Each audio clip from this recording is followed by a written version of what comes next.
Bom dia, oitavo ano, tudo bem com vocês? Preparados então para a gente estar na França, na época da Revolução Francesa, certo? Então, semana passada a gente já viu um pouquinho sobre as coisas que foram acontecendo que levaram ao rei Luís XVI convocar a Assembleia dos Estados Gerais. A Assembleia de constava de deputados do primeiro estado, que era o clero, do segundo estado, que eram os nobres, e do terceiro estado, que eram todos os outros, burgueses, camponeses, trabalhadores das cidades, certo? Então, essa convocação da Assembleia de Estados Gerais aconteceu e quando se reuniu, acontece o seguinte, era um voto por estado. Tinha 300 deputados de cada um dos estados, só que só era um voto de cada um. O que decidiam ia. Acontece que o primeiro e segundo estado, que eles sempre tinham mais privilégios, eles votavam juntos. E então eles sempre ganhavam. E o terceiro estado não tinha valor nenhum o voto dele, porque sempre votavam juntos o clero e os nobres.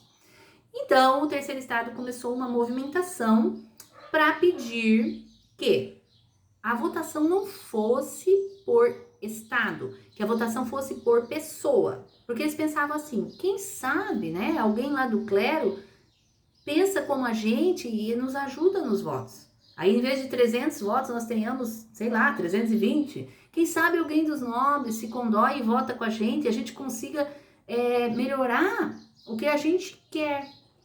Ah, não, primeiro e segundo estado, não, nada disso. Nós vamos votar, sempre votamos assim, vai ser assim.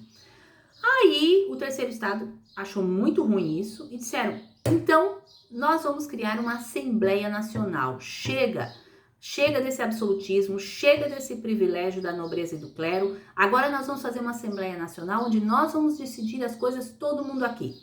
Afinal de contas, eles usando as ideias iluministas, o povo é que tem que definir quem que governa sobre ele. Se não está governando bem, o povo é que pode mudar. E as ideias iluministas, afinal de contas, o terceiro estado é 96% da população. Tem que ter valor o que a gente pensa e desse jeito não dá. O rei ficou com medo, isso aí ia dar um negócio ruim, né? Então o rei mandou, cancela tudo, acabou a assembleia, pode ir todo mundo para casa, não tem mais assembleia nenhuma. O terceiro estado disse, vai ter assembleia sim. Começaram a se armar e nas cidades começaram a atacar os membros do primeiro e do segundo estado. E aí nós vamos ter então a primeira fase da Revolução Francesa. Dia 17 de junho, ainda de 1789, eles estavam ainda na sala de reuniões lá do Palácio de Versalhes, aquele palácio grande, lembra que a gente estudou no ano passado?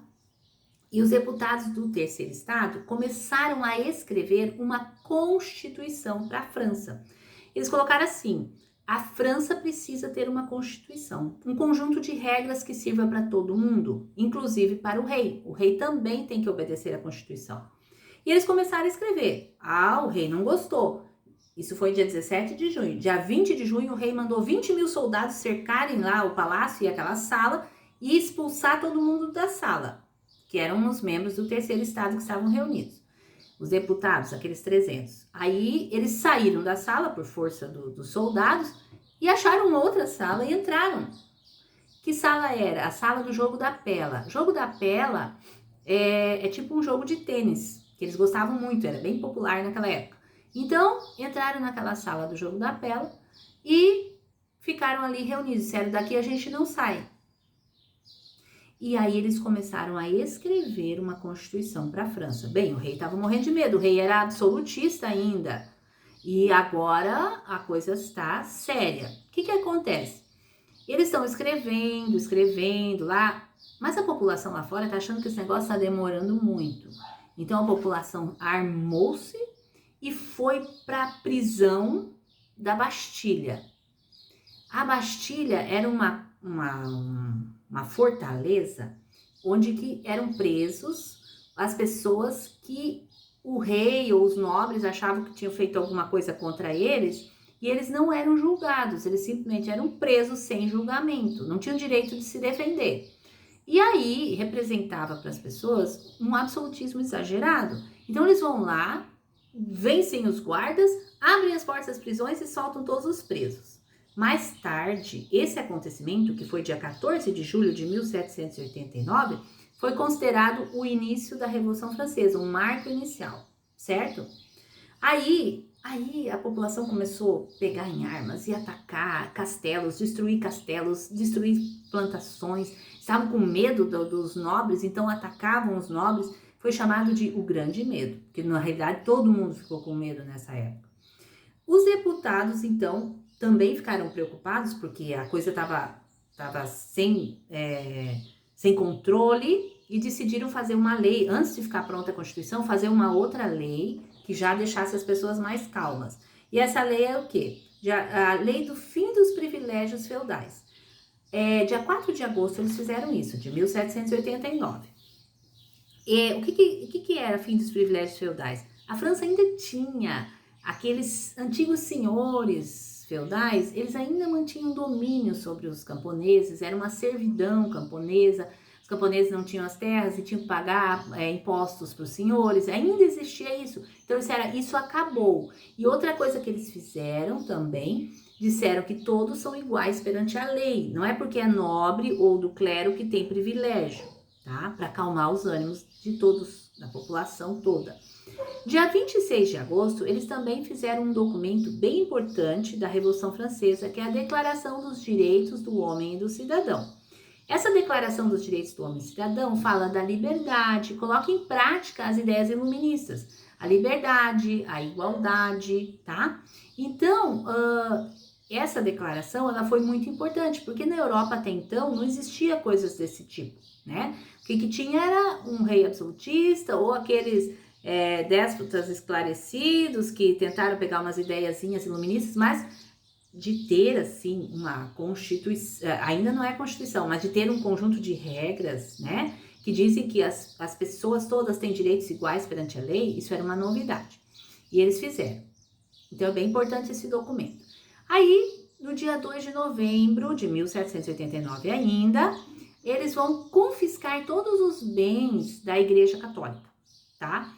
Então, para ter dinheiro, porque eles precisam de dinheiro para pagar as contas, para fazer tudo que eles precisam fazer, então eles pegam todos os bens, as terras, os monastérios, onde estavam os monges, pegam tudo para o governo deles, né?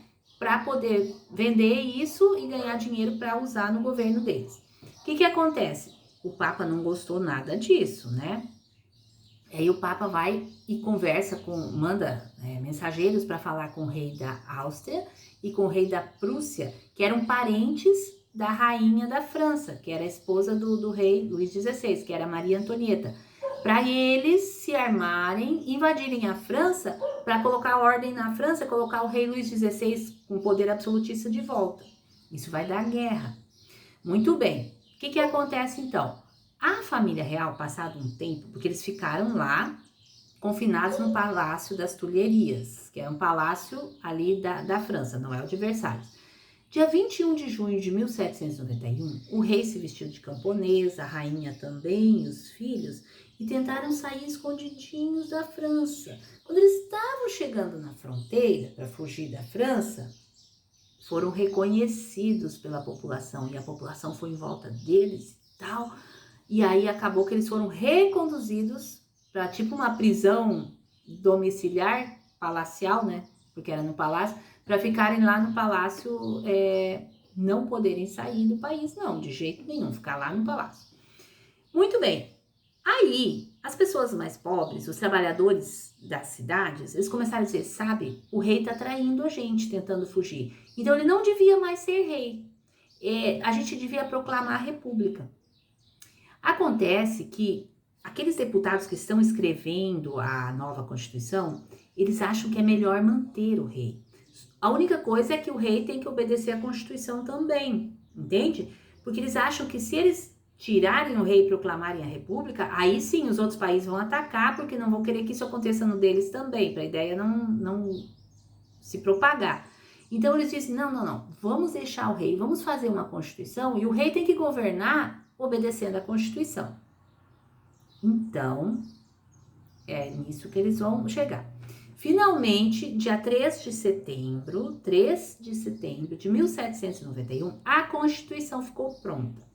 Então, o que a Constituição dizia? Dizia que eles seriam, então, uma monarquia constitucional. Teria um rei com Constituição. 3 poderes, para o rei não ficar com todo o poder absoluto nas mãos.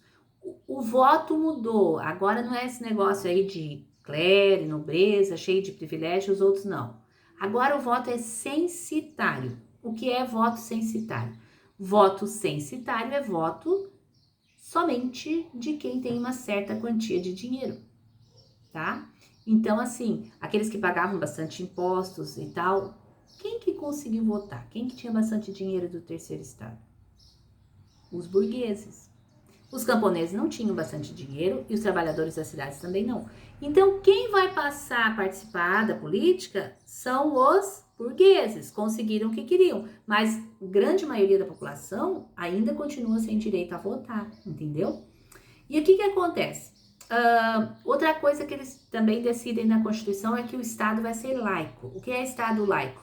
Ele não é ligado à religião. Religião é uma coisa e a política é outra. Separaram isso, tá?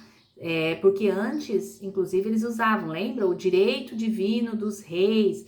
E usavam, então, para que o rei pudesse ter bastante poder através da religião. E eles dizem, não, agora é separado. Muito bem, essa foi a primeira fase da Revolução Francesa. A primeira fase, então, é que os deputados do terceiro estado fazem uma assembleia e começam a escrever uma Constituição, a população já vai às ruas, já acontece a queda da Bastilha e a Declaração dos Direitos do Homem e do Cidadão é feita, o fim dos privilégios feudais. Quando eles terminam a Constituição, aí vai começar a segunda fase, mas essa é a semana que vem. Uma ótima semana de estudos para vocês.